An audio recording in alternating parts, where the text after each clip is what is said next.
So I watched this video by Jeffrey Klempner where he came up with a new concept of time, a new kind of time, namely metaphysical time. I'll start over. Was time created with the Big Bang, and then time only exists within this universe and it doesn't have any meaning outside of it? Well, that's the standard view,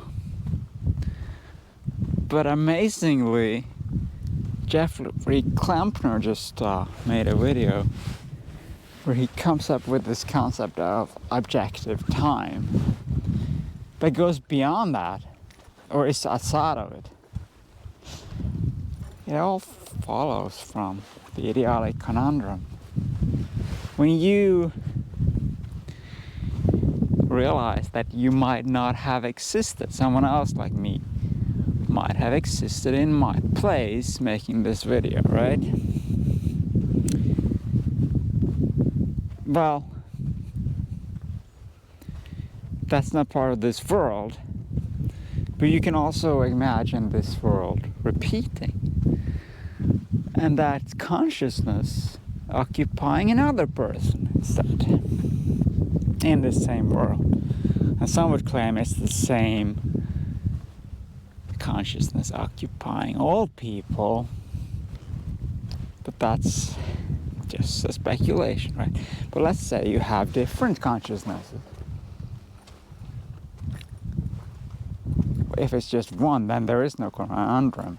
Then you have to exist. You have no choice. There's no hypothetical situation where I might not have existed being this person. But let's say there is. And it sort of repeats, or whatever you want to imagine. Then it must repeat in some kind of order if they don't exist at the same time, right? And that means there's something like time, although it's not exactly time, but it's something analogous to time outside the universe. So what is that time? What is that ordering?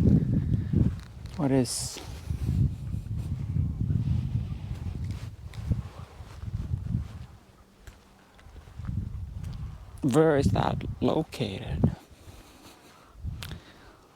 Some might say it's a simulation or something, and yeah, you could have like different consciousnesses occupying each avatar in the simulation or something. It's one way to imagine it, but that's also just speculation, right? There's something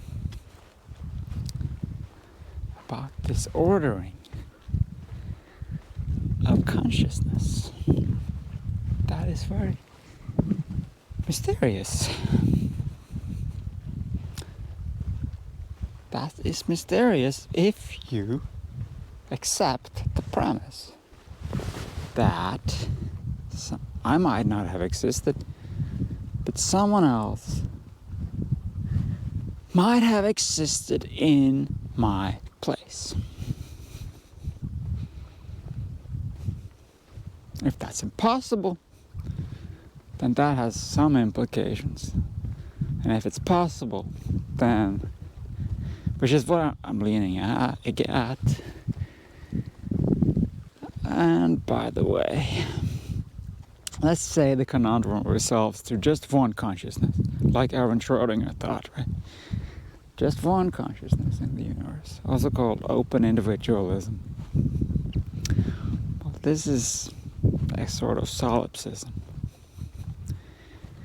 And it would be horrible. Well, not really horrible in a visceral sense, because it's so metaphysically distant. I have a hard time imagining it on that level, because it is theoretically very horrible, because then everything, all the bad things you can imagine that has ever happened to anybody or will ever happen to anybody, that will happen to you, because you're them, you are them, right? Okay, there's wonders for ethics, but it takes away the entire interpersonal dimension of reality, because then you're only interacting with yourself. And then the world becomes a sort of harm reduction place where the only remaining value is to reduce suffering. I don't see a positive value in such a world. I only see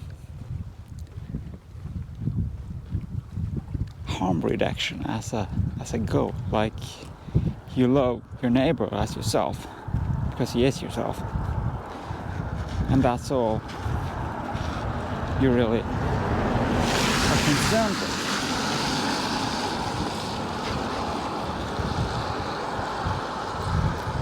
That's how I see it, if that possibility is true.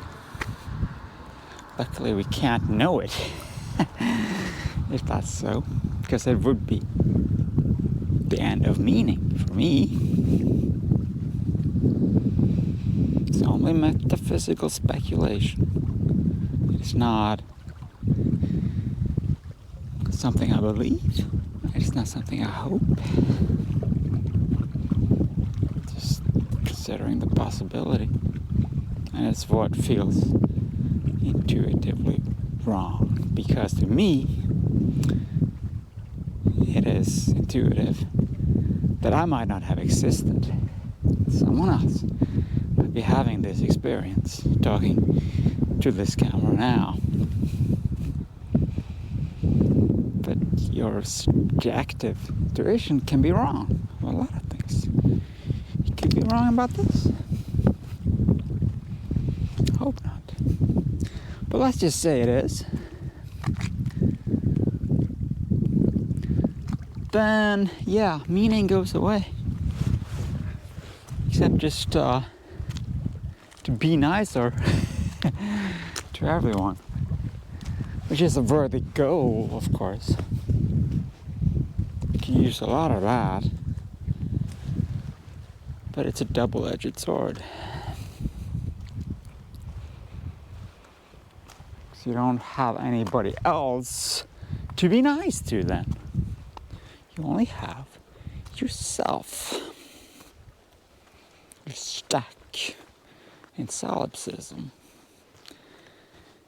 Now that makes me understand the Eastern religions when they want to end this suffering, which is always left then.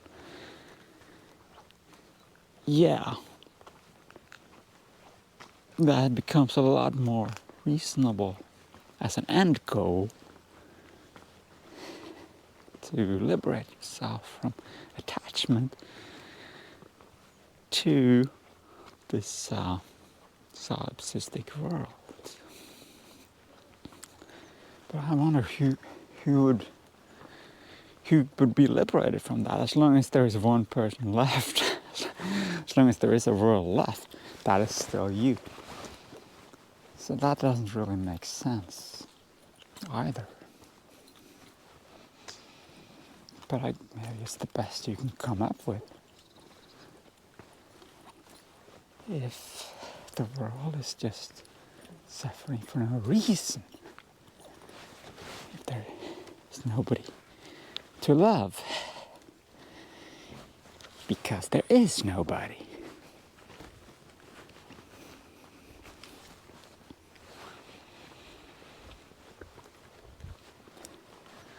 Oh, and another thing I wanted to say about that is we can be happy that most of life do not believe this. So if if you're reincarnated as everyone, as every conscious being ever, most of the time, mercifully, you do not philosophize about this the way I am doing right now. That is reserved for very few, and this video will not get many views, I'm sure. But even if it does, that's just a very small section of all the consciousness that will experience anything. And most of it will experience other people. If they're human, and if they're not, they will experience whatever they are adapted to. Since nature is merciful that way too, it generally gives you what you are adapted to. And if you don't get that, then you die.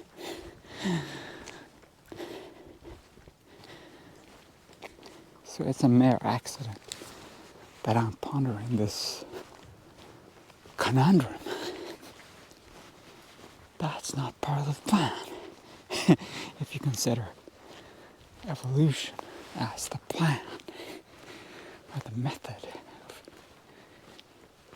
conjuring up consciousness.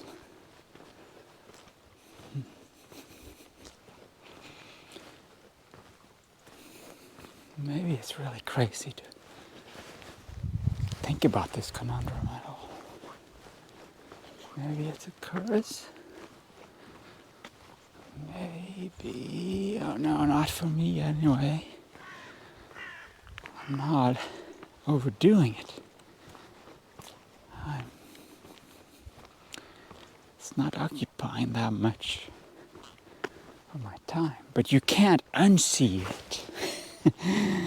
Once you have started to wonder about this,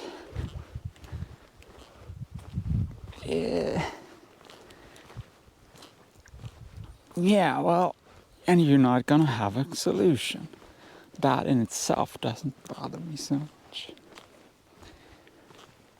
And then you get into your orientation. How are you gonna orient yourself to the conundrum? Yeah, maybe I'll address that some other time.